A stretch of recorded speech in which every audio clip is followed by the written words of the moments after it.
సమూయేలు మొదటి గ్రంథము 2వ అధ్యాయము 30వ వచనాన్ని మనం చదువుకున్నట్లయితే, నా సన్నిధిని యాజకత్వము జరిగించుదురని యెహోవా ఆజ్ఞ ఇచ్చి ఉన్నను. ఇప్పుడు ప్రతికూలమాయనని ఇశ్రాయేలీయుల దేవుడైన యెహోవా సెలవిచ్చుచున్నాడు. కావున యెహోవా వాక్కు ఏదనగా, నన్ను ఘనపరచు వారిని నేను ఘనపరచుదును, నన్ను తృణీకరించువారు తృణీకారము పొందెదరు. ప్రియమైన దేవుని ప్రజలరా, ఒక మందిరంలో ఏలి అనబడిన వ్యక్తి దైవజనుడిగా పరిచర్య చేస్తూ ఉన్నాడు. అంటే వాక్యాలు చెప్తూ, బలులు అర్పిస్తూ ఇలాగ పరిచర్య చేస్తూ ఉన్నాయి.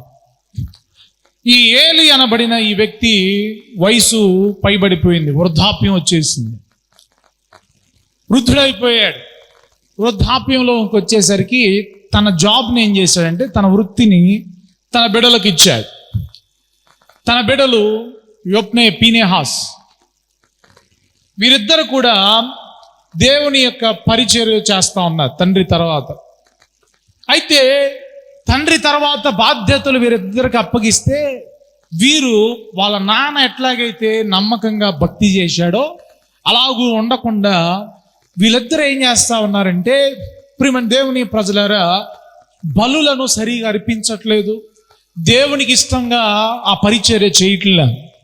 పైపెచ్చు మందిరానికి వచ్చే స్త్రీలతో వ్యభిచార పాపాలు ఇవన్నీ కూడా చేస్తా దేవుణ్ణి చాలా అవమానకరంగా నడుచుకుంటా ఉన్నారు.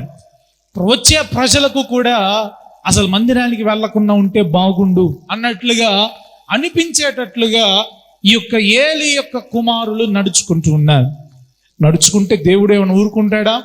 దేవుడు ఒక దైవజనుని పంపించాడు. ఒక దైవజనుని పంపించి ఏలితో చెప్తున్నాడు, బ్రదర్, అయ్యా, నీ పిల్లలు సరిగా నడుచుకోవట్లేదు, సరిగా పరిచర్య చేయట్లేదు.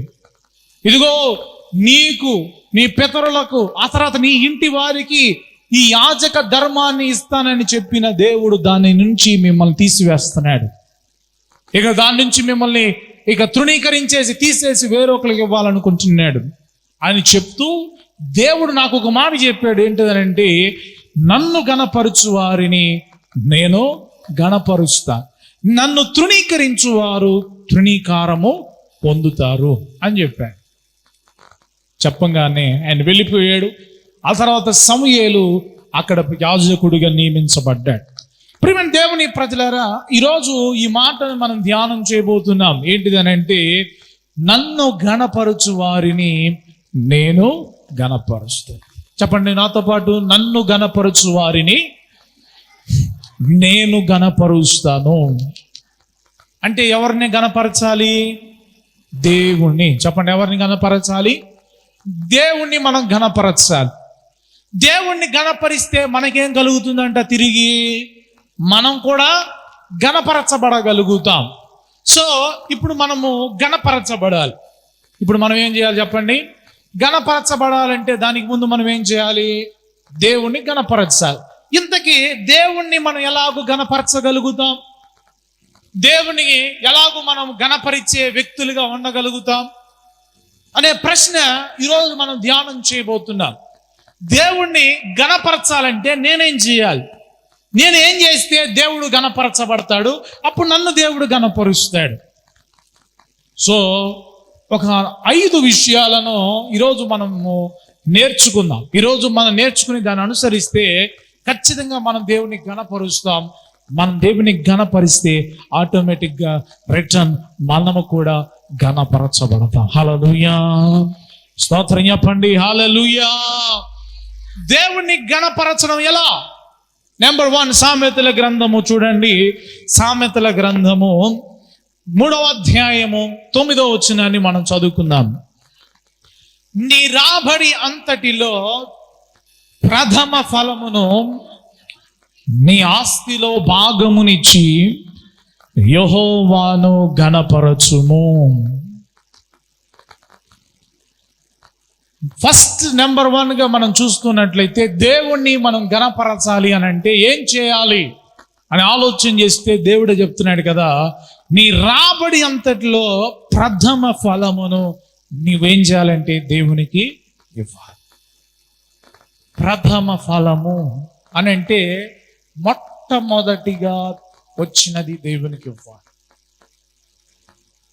ఇప్పుడు మన దేవుని ప్రజలారా, మన ఇంట్లో కానీ లేకపోతే ఏదన్నా ఫంక్షన్కి వెళ్ళామనుకోండి, వెళ్ళినప్పుడు అందరికీ భోజనం పెట్టాడు, నీకు మాత్రం చివరిలో పెట్టాడు. ఏం చేశాడండి? అందరికీ బంతిలో నువ్వు ముందే కూర్చున్నావు, స్టార్టింగ్ కూర్చున్నావు, నిన్ను వదిలిపెట్టేసి అందరికి పెట్టేసుకుంటా వచ్చి చివరిలో పెట్టాడు. పెడితే నీకు ఊహ పర్లేదులే నన్ను మర్చిపోయాడు అనుకుంటావా? ఏమయ్యా కనపడలా నీకు అని చెప్పేసి మాట్లాడతాం. ప్రియమైన దేవుని ప్రజలారా, మన జీవితంలో కూడా దేవుణ్ణి మనం ఘనపరచాలి అని అంటే ఖచ్చితంగా మనం ఏం చేయాలంటే ప్రథమ ఫలమును దేవునికి ఇవ్వాలి. చెప్పండి, ఏమి ఇవ్వాలి? దగ్గర చెప్పండి, ఏమి ఇవ్వాలి? ప్రథమ ఫలం. నీ రాబడి అంటే నీకు వచ్చే శాలరీలో కావచ్చు, నీ పెన్షన్ కావచ్చు, లేకపోతే నీ కష్టార్జితం కావచ్చు, లేకపోతే నీ పంట కావచ్చు, అది ఏదైనా కావచ్చు. ప్రథమ ఫలమును నువ్వు దేవునికి ఇచ్చినప్పుడు దేవుని నువ్వేం చేసిన వ్యక్తి అవుతావు అంటే ఘనపరిచిన వ్యక్తి అవుతావు. చాలా మంది వాళ్ళ శాలరీ వచ్చినప్పుడు ఏం చేస్తారంటే ఫస్ట్ ఈఎంఐ కట్టాలి, ఆ అమ్మాయి కట్టాలి, లేకపోతే ఇల్లు రెంట్ కట్టాలి, పాల బిల్లు కట్టాలి, కరెంటు బిల్లు కట్టాలి, టీవీ బిల్లు కట్టాలి. ఇవన్నీ కూడా కట్టేసి ఇవన్నీ కూడా అయిపోయిన తర్వాత అప్పుడు ఏదన్నా మిగిలితే దేవునికి ఇచ్చే మనస్సు చాలా మందిలో ఉంటూ ఉంటాయి. కొంతమందికి అయితే అసలు ఏం మిగలలేదు కాబట్టి అవసరం లేదు, దేవునికి ఇవ్వాల్సిన అవసరం లేదు కూడా అనుకోవచ్చు. కానీ ఒకవేళ నువ్వు గనక నీకు వచ్చిన దాంట్లో మొట్టమొదటిగా దేవునికి నువ్వు కేటాయించగలిగితే నువ్వు దేవుణ్ణి ఘనపరిచిన వ్యక్తి అవుతావు. హల్లెలూయా, హల్లెలూయా. నువ్వేదో ఎక్కువ ఇవ్వాల్సిన అవసరం లేదు. 10వ భాగం ఏమని చెప్పాడా? ప్రథమ ఫలంగా లేదు. లేకపోతే నీకు కలిగిన దాంట్లో సగం ఇచ్చేసే అని చెప్పాడంటే లేదు. నీకు ఇప్పుడు ఉదాహరణకి ఒక 100 రూపాయలు కానుకేస్తున్నావు అనుకో, ఆ 100 రూపాయలే నువ్వు ప్రథమ ఫలంగా ముందే ఫస్ట్ లోనే అంటే నీకు వచ్చినప్పుడే అదే ప్రథమ ఫలం ఇవ్వడం అని అంటే. అన్ని కట్టేసిన తర్వాత, అన్ని ఇచ్చేసిన తర్వాత అప్పుడు ఇస్తే అది ఆఖరిగా ఇచ్చినట్లు అవుతుంది. కొంతమంది నాకు కానుక ఇస్తూ ఉంటారు. మోషే అంకుల్ వాళ్ళ అబ్బాయి ఉద్యోగం చేస్తా నెలకి కానుక పంపిస్తూ ఉంటాడు. ఫోన్పేలో దూరంలో ఉన్నాడు కదా, ఫోన్పేలో పంపిస్తూ ఉంటాడు. ఫోన్పేలో పంపించినప్పుడు నేను చక్కగా మెసేజ్ చేస్తాను, thank you brother, God bless you, దేవుడు దీవించు, నాకు అట్లా మెసేజ్ పెట్టేసి అతన్ని దీవిస్తాను. సరే, అట్లా ప్రతి నెల కూడా పంపిస్తూ ఉంటే ఒక రోజున తల్లిదండ్రులు చెప్తూ ఉన్నారు, ఇట్లా అనిల్ అమౌంట్ పంపించాడండి నిన్న అని చెప్పేసి. అంటే వాళ్ళు చెప్తున్నారు, ఇదిగో అయ్యా శాలరీ పడటం ఆలస్యం, ఫస్ట్ దేవునికే పంపిస్తాడు. హల్లెలూయా, స్తోత్రం చెప్పండి, హల్లెలూయా.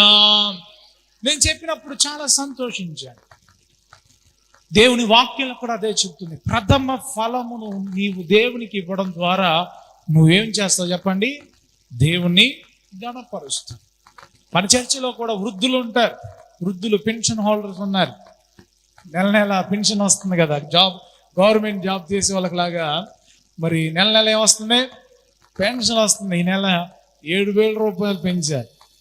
వృద్ధులు కూడా ప్రియమైన దేవుని ప్రజలారా, వారు పెన్షన్ తీసుకోవడం ఆలస్యం వచ్చి 1వ తారీఖు రావడం వచ్చిందంటే ఇంటికి వచ్చేస్తారన్నమాట. ఇంటికి వచ్చేసి పాస్టర్ గారికి కానుక ఇవ్వాలి, పాస్టర్ గారికి కానుక ఇచ్చి ప్రార్థన చేయించుకోవాలని చెప్పేసి వారు వస్తూ ఉంటారు. దాన్ని బట్టి కూడా నేను చాలా సంతోషిస్తూ ఉంటాను. ఒకవేళ ప్రియమైన దేవుని ప్రజలారా, ఒకవేళ నువ్వు వెంటనే ఇవ్వడానికి నీకు కుదరకపోవచ్చు, ఒకవేళ వెంటనే దేవునికి ఇవ్వడానికి నీకు అవకాశం లేకపోవచ్చు.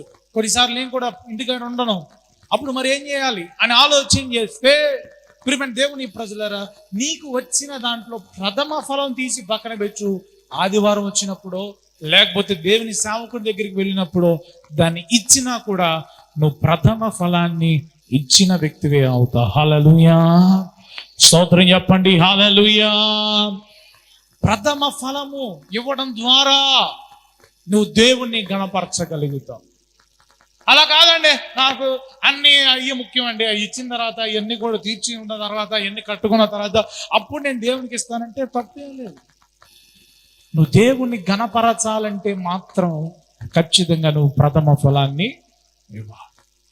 లేదు నేను ఇవ్వను అని అనుకుంటే నువ్వు దేవుని గణపరచలేదు కాబట్టి దేవుడు కూడా నిన్ను గణపరచు. బైబిల్ గ్రంథంలో మనకు తెలుసుకున్న కొన్ని సంఘటనలు ఉన్నాయి. ఏలియా సారేపతి విధవరాల దగ్గరికి వెళ్తాడు. విధవరాల దగ్గరికి వెళ్ళినప్పుడు ఆ విధవరాలతో చెప్తాడు, అమ్మా ఒక గ్లాస్ నీళ్ళు తీసుకురామ్మా అని అంటే, ఆమె గ్లాస్ నీళ్ళు తీసుకురావడానికి వెళ్తూ ఉండగా, అమ్మా అదే చేత్తో చిన్న అప్పం తీసుకురామ్మా, ఒక రొట్టె తీసుకురామ్మా అని అంటే, ఆమె బొళ్ళను ఏడుస్తూ అంటుంది కదా, అయ్యా దైవజనుడా ఏమనుకోమాకయ్యా, ఇదిగో మా ఇంట్లో కొంచెం పిండి కొంచెం నూనె ఉంది, నేను నా కొడుకు తినేసి చనిపోదాం, ఈరోజు తినేసి రేపుడు ఆకలితో చచ్చిపోదాం అని అనుకుంటున్నాను, నువ్వేమనుకోవద్దని అంటే, అమ్మా నువ్వేం బాధపడమాకు, చిన్న అప్పం చేసి తీసుకురా, చిన్న అప్పం, మిగిలినంత మీ ఇద్దరు తినేసేయండి, చిన్న అప్పం తీసుకుంటారా, మొదట అప్పం తీసుకురా. ప్రియమైన దేవుని ప్రజలారా, ఆ బుడ్డెలో నూనె అయిపోదు, ఆ తొట్టెలో పిండి అయిపోదు అని చెప్పంగా విశ్వాసంతో ఆమె ఆ విధంగా చేసిందండి. చేసినప్పుడు కరువు దినాలన్నిట కూడా ఆ తొట్టెలో పిండి అయిపోలేదు, ఆ బుడ్డిలో నూనె అయిపోలేదు. ఆ తల్లి, బిడ్డ, అలాగే దైవజనుడు ముగ్గురు కూడా కరువు దినాల్లో పోషించబడ్డారు. హల్లెలూయా, హల్లెలూయా. ప్రియమైన దేవుని ప్రజలారా, ఇది ఆశీర్వాదం, ఇది దీవెన. ఈరోజు చాలా మంది కుటుంబాల్లో నాకు మిగలట్లేదండి, చివరికి వచ్చేసరికి సరిపోవట్లేదండి, మా ఇంట్లో అంత కొరతగా కనబడుతుంది, శాలరీ మొత్తం అయిపోతుంది, ఏం చేయాలి, కుటుంబాన్ని కట్టుకున్న చివరి ఆఖరిలోకి వచ్చేసరికి అక్కడి నుంచి ఇక్కడి నుంచి అప్పులు తెచ్చుకోవాల్సిన పరిస్థితి వస్తుందండి అని చాలా మంది చెప్తూ ఉంటారు. నువ్వు దేవుణ్ణి గణపరచు, దేవుడి వాక్యంలో చెప్పింది నువ్వు చేయి, నిశ్చయంగా దేవుడు నిన్ను ఆశీర్వదిస్తాడు. హల్లెలూయా. ఆ తర్వాత అంటున్నాడు 10వ వచనాన్ని మీరు చదువుతుంటే ఏమంటున్నాడండి, అప్పుడు నీ కొట్లలో ధాన్యము సమృద్ధిగా నుండును, నీ గానుగలలో నుండి క్రొత్త ద్రాక్షారసము పైకి పొర్లి పారును. స్తోత్రం కలుగునుగాక. హల్లెలూయా. ఎప్పుడండి? దేవుణ్ణి నీవు ఘనపరిచినప్పుడు, ప్రథమ ఫలములను నువ్వు దేవునికి ఇచ్చినప్పుడు దేవుడు ఖచ్చితంగా నిన్ను ఘనపరుస్తాడు. బైబిల్ గ్రంథంలో మరొక సంఘటన గుర్తొస్తా ఉంది. కయ్యేను, హేబేలు వీరిద్దరు కూడా దేవునికి అర్పణ ఇద్దాం అని చెప్పేసి వచ్చారు. అర్పణ ఇద్దామని వచ్చేస్తే కయ్యేనేమో పంట పండిస్తాడు, హేబేలేమో గొర్రెలను మేపుతా ఉంటాడు. హేబేలు గొర్రెలు మేపుతున్నాడు, కయ్యేను పంట పండిస్తా ఉన్నాడు. ఈ పంట పండిన తర్వాత కొంత పంట తీసుకొచ్చేసి దేవునికి అర్పించి బలిని అర్పించాడు, దహించి వేసి. హేబేలు కూడా తన మందలో ఉన్న గొర్రె పిల్లలను తీసుకొచ్చి గొర్రె పిల్లలను బలిపీఠ మీద పెట్టి బలిని అర్పించి దేవుని మహిమపరిచారు. వీళ్ళిద్దరూ వారి కలిగిన దాంట్లో ఇచ్చారు. కయ్యోనుది మాత్రం అంగీకరించలేదు, హేబేలుది మాత్రం దేవుడు ఏం చేశాడు? అంగీకరించాడు. ఏంటయ్యా, దేవుడేమన్నా పక్షపాతియా? దేవుడేమన్నా మాంస ప్రీతియా? దేవుడు ఎందుకని ఇలా వ్యత్యాసం కలిగి ఉన్నాడు అని అనుకుంటే అక్కడ మనం పప్పులో కాలు వేసినట్లే. ఏంటయ్యా అక్కడ ఉన్న విషయం అని అంటే, తొలి చూలును హేబేలు అర్పించాడు. హల్లెలూయా. ఏం అర్పించాడండి? తొలి చూలు. చూడండి, ఆదికాండ గ్రంథము 4వ అధ్యాయం 3వ వచనం నుంచి మనం చదువుతున్నట్లయితే,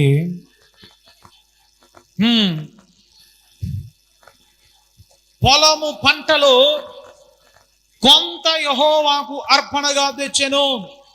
హేబేలు కూడా తన మందలో తొలిచూలున పుట్టిన వాటిలో క్రొవ్విన వాటిని కొన్ని తెచ్చెను.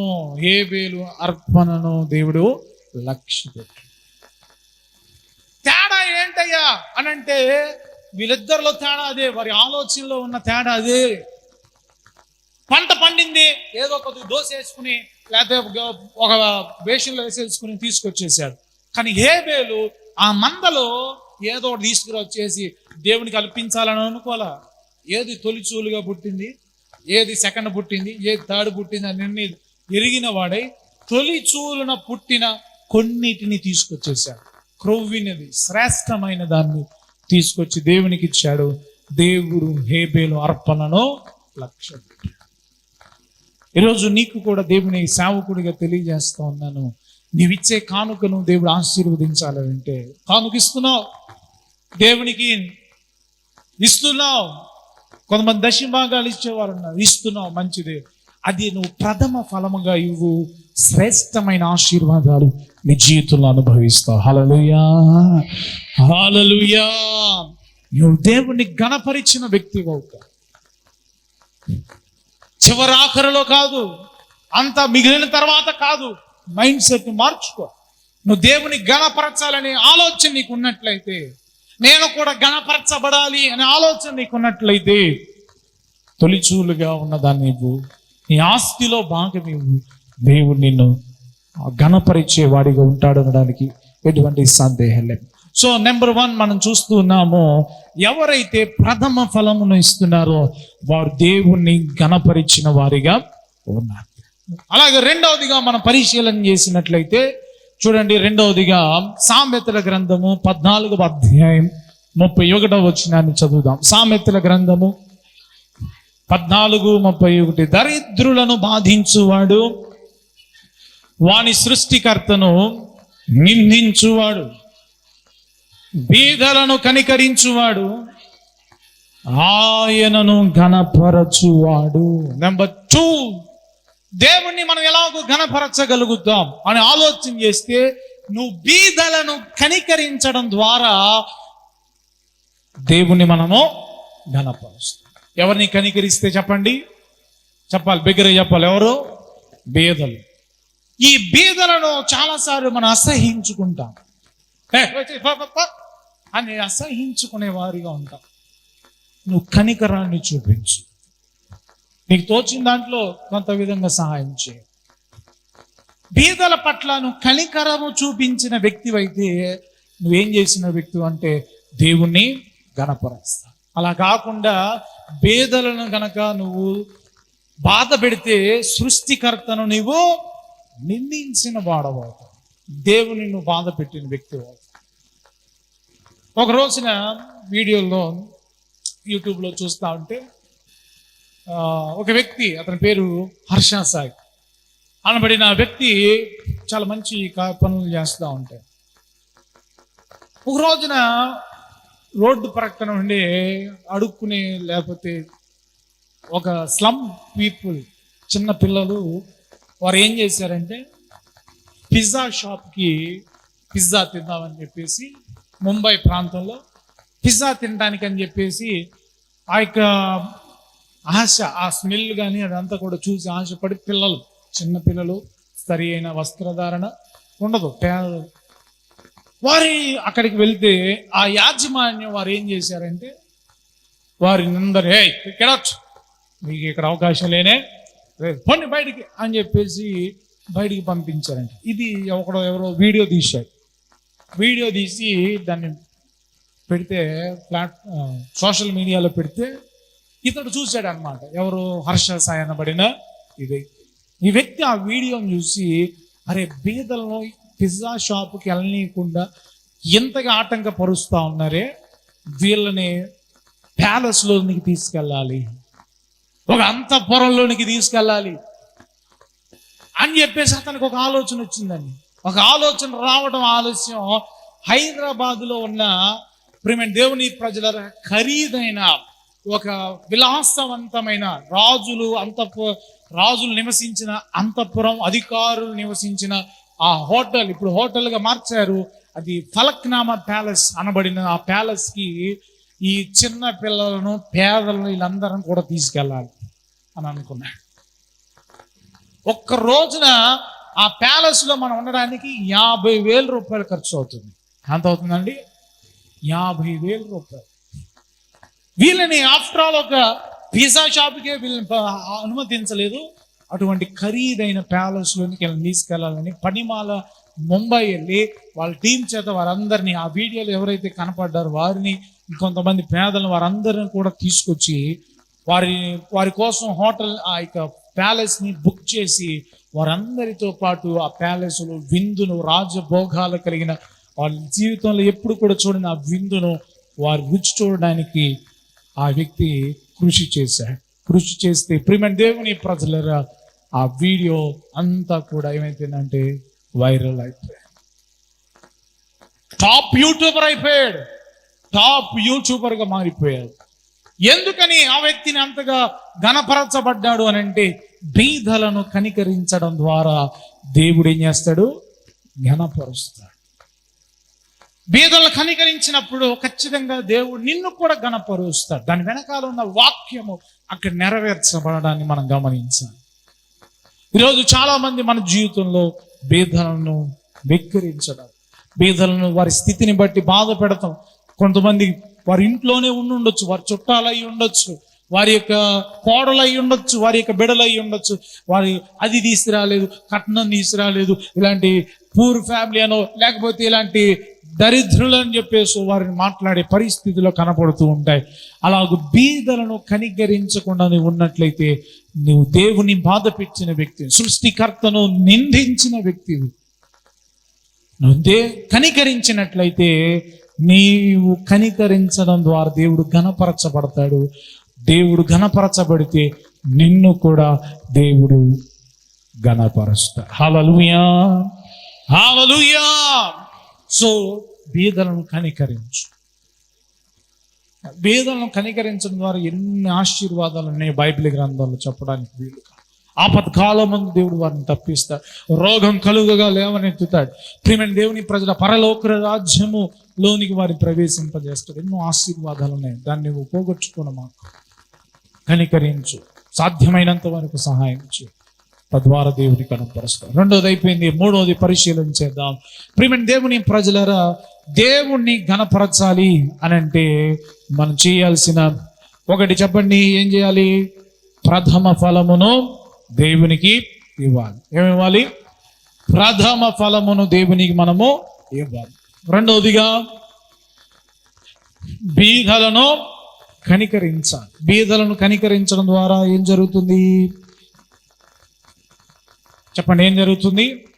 దేవుని మనము ఘనపరిచిన వారము అవుతాం. మూడవదిగా పరిశీలన చేద్దాం రండి. కీర్తనల గ్రంథము 69వ అధ్యాయము, కీర్తనల గ్రంథము 69వ అధ్యాయం 30వ వచనాన్ని మనం చూద్దాం. కీర్తనలతో నేను దేవుని నామమును స్తుతించెదను, కృతజ్ఞతాస్తుతులతో నేను ఆయనను ఘనపరచెదను. మూడోది ఏంటిదమ్మా చెప్పండి? కృతజ్ఞతాస్తుతులతో దేవుని మనము ఘనపరచు. ఎలా ఘనపరచగలుగుతావు దేవుని అని అంటే, మూడవదిగా కృతజ్ఞతాస్తుతులు చెల్లించాలి. కృతజ్ఞతాస్తుతులు ఎలా చెల్లిస్తారు? ఇమానుయేలుని ఎట్లా చెల్లిస్తారు? కృతజ్ఞతాస్తుతులు ఎలా చెల్లిస్తారు? దీన్ని ఎలా చెల్లిస్తారు? ఎవరు చదువుతారు?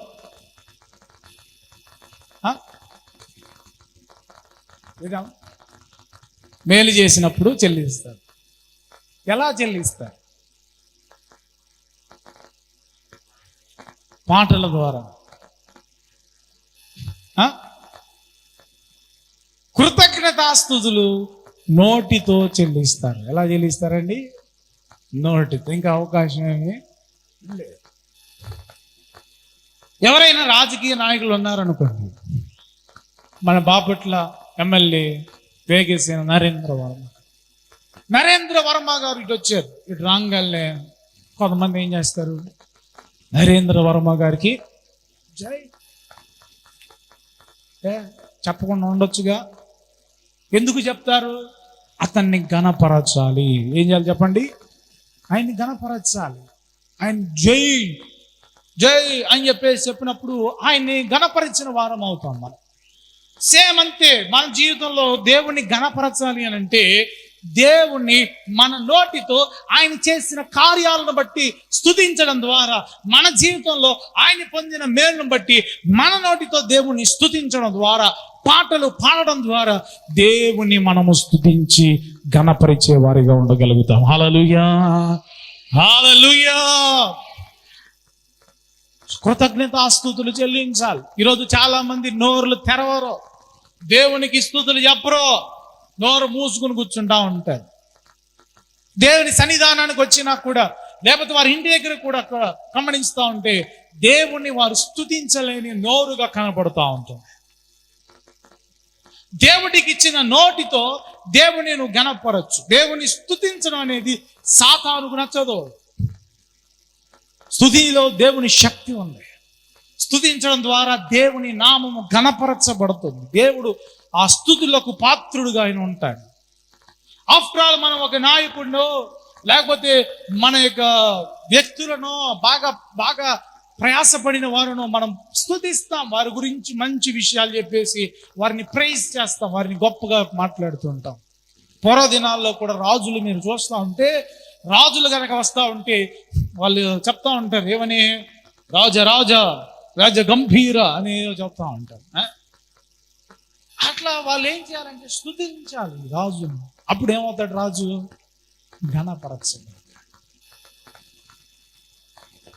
కొన్నిసార్లు పాటలు పాడటం ద్వారా కూడా మనం దేవుని స్తుతించగలుగుతాం, ఘనపరచగలుగుతాం. ఇప్పుడు ఎలక్షన్స్ టైంలో ఏం పాటలు పోయి వచ్చేయాలి, ఒక్కొక్క బండి ఒక్కొక్క పాట, అందరికీ ఒకే ఒక వ్యక్తి పాడాడట పాటలు. ఇక ఏ పార్టీ చూసినా ఆ గొంతే ఉంటారు. వాళ్ళు చేసిన దాని గురించి, వీళ్ళు చేసిన దాని గురించి పాటలు. అంటే వాళ్ళని ఘనపరచాలి, వాళ్ళని ఘనపరచాలి. ఒక ప్రియురాలు ఉందనుకోండి, ప్రియురాలి మీద పాట ఎందుకు? ఆమెను ఘనపరచడానికి. నువ్వంటే నాకు ఇష్టం అని ఏవో పాటలు పాడుతూ ఉంటుంది. ఆమె గురించి, ఆమె అందాన్ని గురించి వర్ణిస్తా పాటలు పాడుతూ ఉంటారు. ఎందుకు? ఆమెని ఘనపరచాలి. కవిత్వాలు చెప్తా ఉంటారు ఆమెను ఘనపరచడానికి, లేకపోతే అతన్ని ఘనపరచడానికి. మనమేమో మందిరానికి వచ్చి నిద్రపోవటాలు, నోరు నోరు తెరవాల్సిన చోట తిరుగుతామండి అంటారు. ఏడా యుద్ధాలు జరుగుతూ ఉంటాయి కదా, ఎంత నువ్వెంత నేనంత. అక్కడ మాత్రం ప్రిమెంట్ దేవుని ప్రజల గొంతులు పోతాయి, స్వరాలు పోతాయి. దేవుని మందిరంలో మాత్రం పాస్టర్ గారి స్వరమే పోవాలి. మా స్వరాలన్నీ కాపాడుకోవాలండి అని చెప్పేసి అస్సలు ముత్యాలు రాలుతాయి అన్నట్లుగా నోరు మూసి తెరవరన్నమాట. ఖచ్చితంగా అది మంచిది కాదు. You have to praise the Lord. దేవుని నువ్వు ఘనపరచాలి. ఇంకెలా ఘనపరచగలుగుతావు? ప్రియమైన దేవుని ప్రజలు, ఒక రోజున యేసు క్రీస్తు ప్రభువారు ఆయన యెరూషలేములోనికి వెళ్తూ ఉంటే ప్రజలందరూ కూడా హోసన్నా జయం, ప్రభు పేరట వచ్చుచున్నవాడు స్తుతింపబడును గాక అని చెప్పేసి పిల్లలు పెద్దలు అందరూ కూడా మాట్లాడుతా దేవుని ఘనపరుస్తా ఉంటే కొంతమంది గెట్నోళ్ళు వచ్చారు. రాజకీయాలు శాస్త్రులు పరిచయాలు వాళ్ళందరూ వచ్చేసి, ఆపండి వేసే ఆపమని చెప్పండి, వీళ్ళందరూ ఆపమని చెప్పండి. ఏంటది అసలు? ఏంటి గొడవలేదు, కేకలేదు, ఆపమని చెప్పండి అని అంటే వేసే అంటున్నాడు కదా, ఇదిగో వారు గనక ఆపితే రాళ్ళు కేకలు పెడతాయి. హల్లెలూయా, హల్లెలూయా. రాళ్ళు కేకలు, రాళ్ళు స్తుతిస్తాయి. ఈ ప్రకృతి దేవుని స్తుతిస్తూ ఉంది, ఈ ఇక సమస్తము కూడా దేవుని స్మరిస్తూ ఉంది. మనము కూడా దేవుని స్తుతించాలి, దేవుని స్మరించాలి. ఏమంటున్నాడు? కీర్తనలతో నేను దేవుని నామమును స్తుతించేదను, కృతజ్ఞతాస్తుతులతో నేను ఆయనను గణపరచు. అది మన బాధ్యత అండి, దేవుని స్తుతించవలసిన బాధ్యత. నువ్వు దేవుని స్తుతిస్తూ దేవుని ఘనపరుస్తుంటే దేవుడు కూడా ఏం చేస్తాడంటే నిన్ను ఘనపరుస్తాడు. బైబిల్ గ్రంథంలో రాజులందరికంటే ఒక చిరస్మరణీయంగా నిలబడిపోయిన రాజు ఒక ఆయన ఉన్నాడు. ఆయన పేరు దావీదు. ఎవరండి? దావీదు. ఎందుకని దేవుడు దావీదును అంతగా హెచ్చించాడు? దావీదు కుమారుడా అని పిలువబడ్డాడు. వై? ఎందుకు అని ఆలోచన చేస్తే, దావీదు రాజై ఉన్నప్పటికీ కూడా దేవుని స్తుతించడం మాత్రం మానుకోవాలి. దేవుని గణపరచడాన్ని మానుకోవాలి. అయ్యా ఏంటి బట్టలు పోతున్నాయి, నీ బట్టలన్నీ ఊడిపోతున్నాయి అని అంటే అవసరం లేదు. అయ్యా ఏంటి నువ్వు రాజు ఆ విధంగా చేయకూడదు. రాజు లేదు, గీజు లేదు. నేను దేవుని ప్రేమ దేవుని ప్రజలారా, నువ్వు దేవుని ఘనపరచాలని నీకు ఆశ ఉన్నట్లయితే నువ్వు దేవుని స్తుతించు. ఏం చేయాలి? దేవుని కృతజ్ఞతాస్తుతులు చెల్లించు. కృతజ్ఞతాస్తుతులతో దేవుని ఘనపరచు. ఆయన చేసిన ప్రతి కార్యాలను తలపోసుకుంటూ ఆయన ఘనపరచు. ఖచ్చితంగా దేవుడు తద్వారా ఘనపరచబడతాడు. ఆయన ఘనపరచబడినప్పుడు నిన్ను కూడా దేవుడు ఘనపరుస్తాడు. కాబట్టి 3 విషయాలు మనం చూసాము. ఒకటి చెప్పండి, ప్రథమ ఫలం. రెండవది బీదలను కనికరించడం. మూడవది కృతజ్ఞతాస్తుతులు చెల్లించడం. 4వది పరిశీలన చేద్దాం. యెషయా గ్రంథము 58వ అధ్యాయం. యెషయా గ్రంథము 58వ అధ్యాయం 13వ వచనాన్ని మనం చదువుతాం.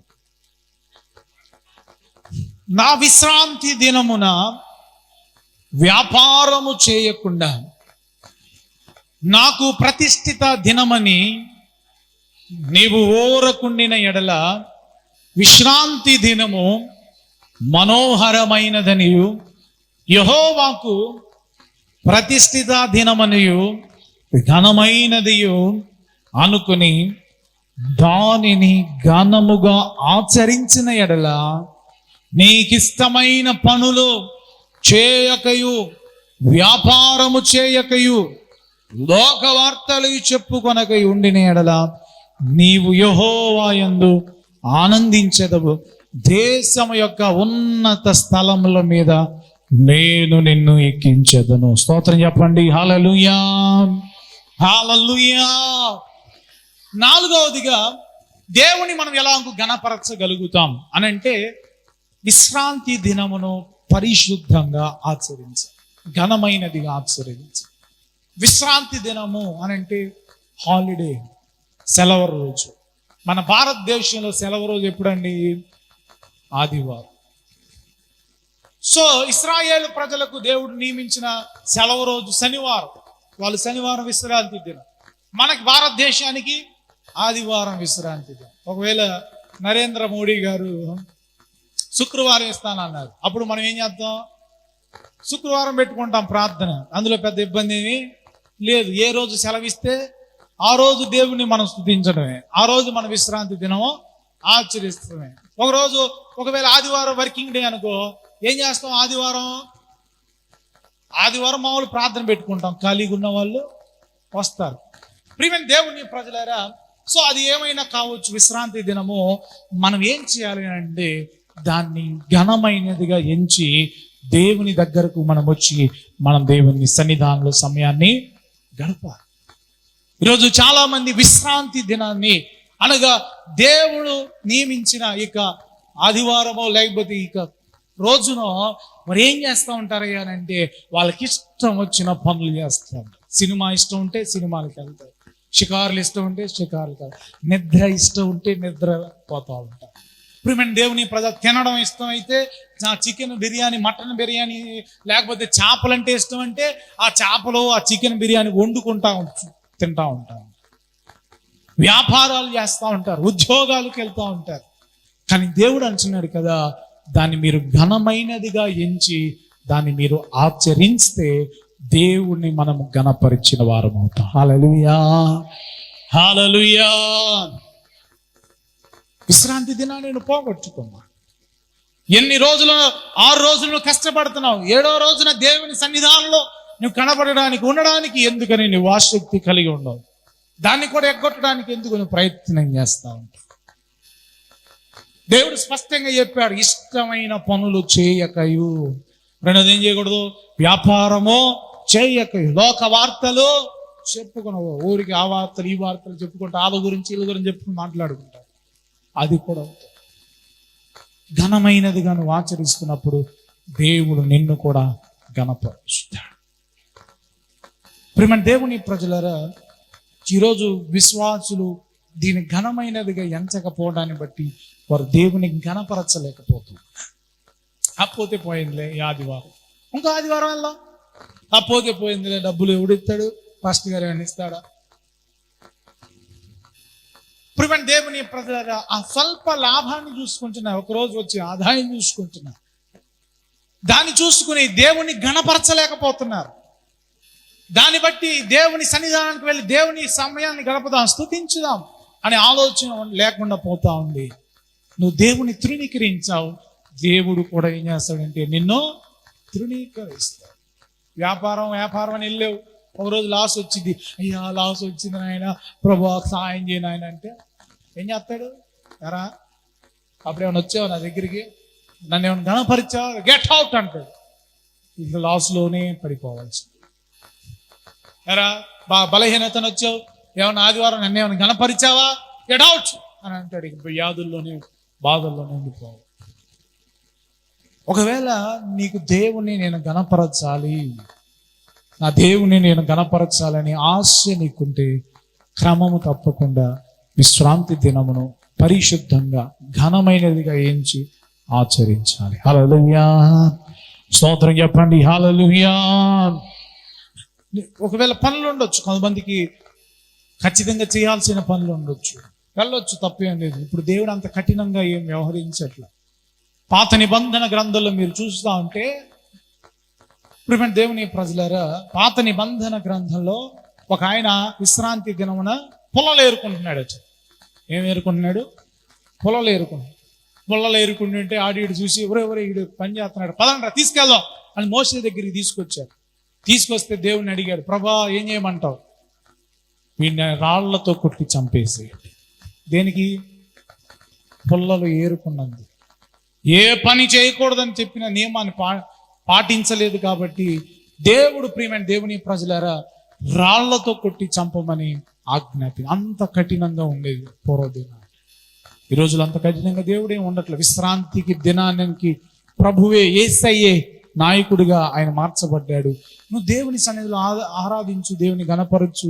మిగిలిన టైంలో నీకు అవకాశం ఇస్తున్నాడు దేవుడు.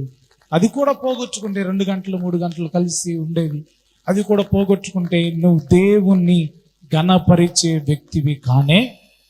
చెప్పండి, దేవుణ్ణి గణపరిచే వ్యక్తివి కాదు, సాతాన్ని గణపరుస్తున్నావు. దేవుని నువ్వు గణపరచు, దేవుడు నిన్ను గణపరుస్తాడు. ఒక పెట్రోల్ బంక్ వ్యాపారం కలిగిన ఒక ఆయన ప్రియమైన దేవుని ప్రజలారా, ఒక బోర్డు పెట్టాడు, Sunday is holiday, Sunday is for Christ అని చెప్పేసి ఒక బోర్డు పెట్టేశాడు. మోతేసేసాడు. పెట్రోల్ బంక్ చుట్టూ చైన్ కట్టేసి మోతేసేసాడు. ఎవరు లేరు. అది చూసినప్పుడు నాకు చాలా సంతోషం అనిపిస్తాను. సండే ఈజ్ ఫర్ క్రైస్ట్, ఈరోజు హాలిడే, మేము దేవుని ఘనపరచాలని ఆ యొక్క పెట్రోల్ బంక్ యాజమాన్యం ఆ విధంగా చేశాడు. పెట్రోల్ బంక్ అంటే నిరంతరం వ్యాపారం ఉంటుంది, నిరంతరం వస్తూ ఉంటారు, ఎప్పుడు ఖాళీ ఉండదు. కానీ అలాంటిది ఆ యొక్క వ్యక్తి ఆ ఆదివారం హాలిడే ఇచ్చేసేసాడు. అతనికి ప్రాఫిట్స్ పెరిగిపోయినాయి అంట, కానీ తరిగిపోయిన విధానం లేవని చెప్పేసి రాస్తా వచ్చాడు. ప్రియమైన దేవుని ప్రజల, దేవుని నువ్వు ఘనపరచడం ద్వారా దేవుడు నిన్ను చెప్పండి ఏం చేస్తాడు? ఘనపరుస్తాడు. అంతే. ఇంకో సంఘటన కూడా విన్నాను, కానీ అది పూర్తిగా నాకు గుర్తు రావట్లేదు, అందుకని మీకు చెప్పట్లేదు. ఒక రేసింగ్ చేసే వ్యక్తి సండే ఆ యొక్క రన్నింగ్ రేస్ పడిందని చెప్పేసి వెళ్ళకుండా ఉన్నాడండి. రన్నింగ్ రేసు, ప్రియమైన దేవుని ప్రజలారా, ఆదివారం పడిందని చెప్పేసి ఆదివారం పడింది నేను వెళ్ళనని చెప్పేసి వెళ్ళకుండా ఆగిపోయాడు. ఆగిపోయితే తర్వాత మళ్ళా ఒలింపిక్స్లో పార్టిసిపేట్ చేశాడు, గోల్డ్ మెడల్ సాధించాడట. హల్లెలూయా. అతని గురించి చదివాను, కానీ అది పూర్తిగా నాకు పేర్లు అవన్నీ గుర్తు రావట్లేదు. ఇలాగ దేవుణ్ణి నువ్వు గణపరచాలి. దేవుణ్ణి నువ్వు గణపరిస్తే ఖచ్చితంగా నా దేవుడు నిన్ను కూడా ఏం చేస్తాడు? ఘనపరుస్తాడు. నన్ను ఘనపరచు వారిని నేను ఘనపరుస్తాను. 4 అయిపోయినాయి, చివరికి 5వది చెప్పేసి నేను ముగిస్తాను. ప్రియమైన దేవుని యోహాను సువార్త చూడండి. యోహాను సువార్త 12వ అధ్యాయం 26వ వచనాన్ని మనం చదువుదాం. యోహాను సువార్త, ఒకడు నన్ను సేవించిన ఎడల నన్ను వెంబడింపవలెను, అప్పుడు నేను ఉండును. ఒకడు నన్ను సేవించిన ఎడల నా తండ్రి అతనిని గణపరచు. దేవుడు ఒక వ్యక్తిని గణపరచాలంటే, లేకపోతే ఒక వ్యక్తి దేవుణ్ణి గణపరచాలి అని అంటే అతడు దేవుణ్ణి సేవించే వ్యక్తిగా ఉండాలి, సేవ చేసే వ్యక్తిగా ఉండాలి.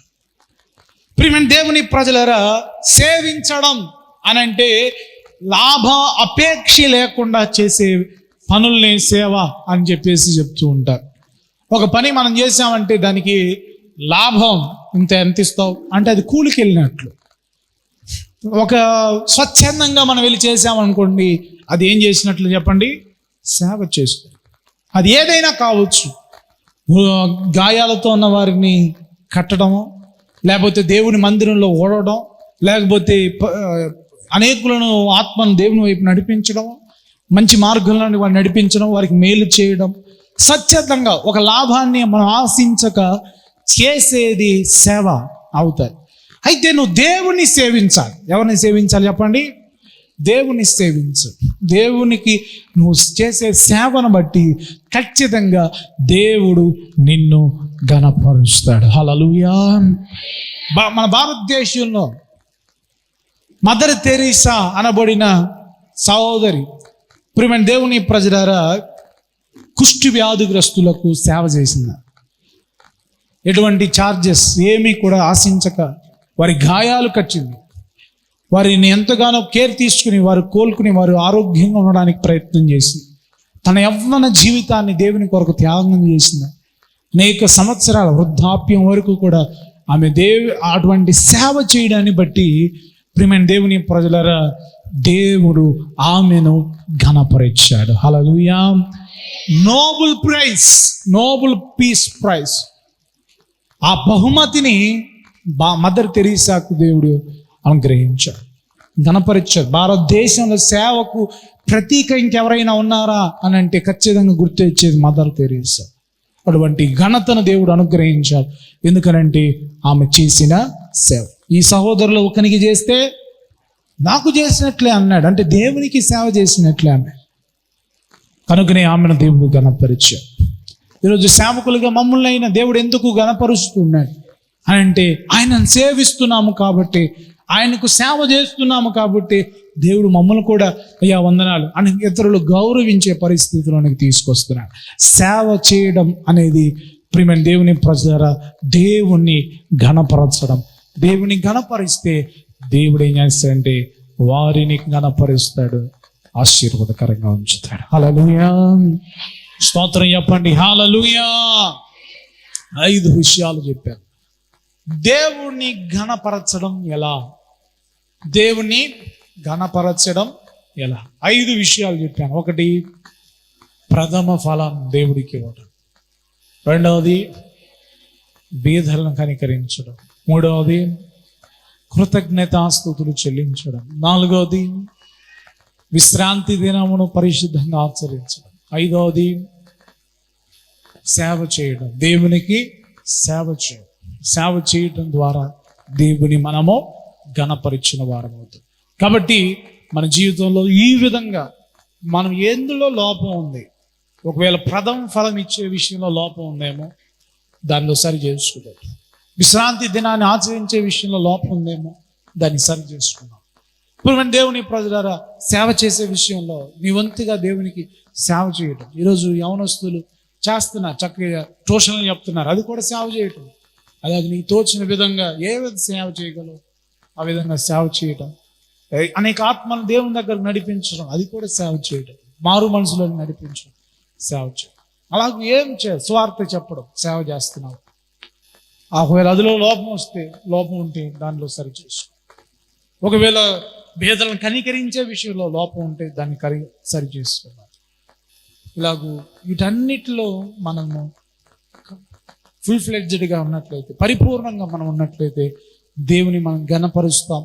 దేవుడు ఖచ్చితంగా మనలను గణపరుస్తాడు. నన్ను గణపరచు వారిని నేను గణపరుస్తాను. అటు ఆశీర్వాదానికి పాత్రులుగా మీరందరూ ఉండాలని తెలియజేస్తూ దేవుడి మాటలు మన వెనుకల్లో దీవించును గాక.